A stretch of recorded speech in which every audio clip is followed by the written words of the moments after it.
Whatever this one is.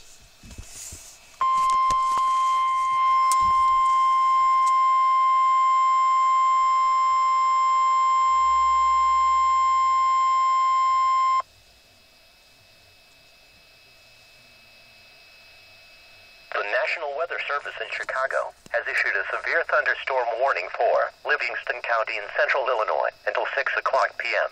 At 5:15 p.m., National Weather Service Doppler radar indicated a severe thunderstorm capable of producing quarter-size hail and damaging winds in excess of 60 miles per hour.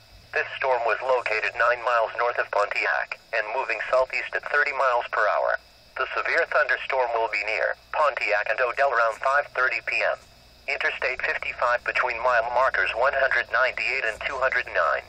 Seek shelter in a sturdy structure and stay away from windows until this storm has passed. So we're looking at